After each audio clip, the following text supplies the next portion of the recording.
conclusione del progetto CIVIT, che ci ha impegnato per poco più di un anno e mezzo, abbiamo tenuto una conferenza presso l'Università di Modena e Reggio Emilia. Il titolo era Africa's Context, Africa as Method, immaginando che l'Africa contemporanea non era solo un luogo di mobilità, ma è un luogo da conoscere, da studiare, per pensare i legami di questo continente con la storia, con la geopolitica e con altri contesti. The development of African studies on the continent and Black studies in the diaspora, and it's important for us to link these.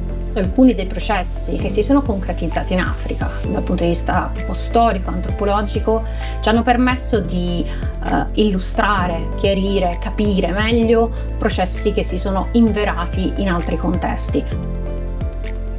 Abbiamo avuto l'onore di ospitare 2 keynote speaker, Akosua Dumako Mpoffo dall'Università del Ghana, una studiosa di African Studies impegnata sui temi dell'advocacy e del femminismo, e Jean-François Bayard del Graduate Institute di Ginevra. Grâce à l'Afrique, j'ai vu l'éléphant au milieu de la pièce. Che ci ha parlato di come la storicità dei contesti africani può dire qualcosa anche del risentimento politico globale, può dire qualcosa su quelle che lui definisce le rivoluzioni conservatrici. The colonizer came to colonize us.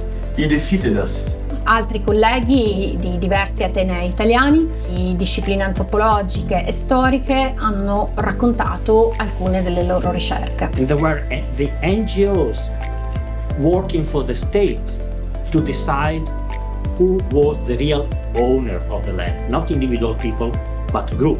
Colleghi storici come Corrado Tornimbeni e Karin Pallaver dell'Università di Bologna, anch'essa partner di progetto, hanno raccontato le loro ricerche su questioni di politica, sviluppo, economie monetarie in epoca precoloniale, coloniale. And this is the case of the Kingdom of Uganda. Francesca Deklic e Dino Cutolo sono invece 2 colleghi antropologi che non erano partner di progetto, ma che sono proprio venuti a raccontarci le loro ricerche su questioni coloniali, ma anche ricerche assolutamente contemporanee e di interesse pubblico. Traditional authorities were involved in kind of indirect role to ensure social control. Infine abbiamo avuto la tavola rotonda con il coordinamento di Valentina Fusari dell'Università di Torino, una storica dell'Africa, e la partecipazione di Pino Schirri, Cecilia Pennacini e Francesca Deklic in rappresentanza delle rispettive missioni etnologiche italiane che dirigono.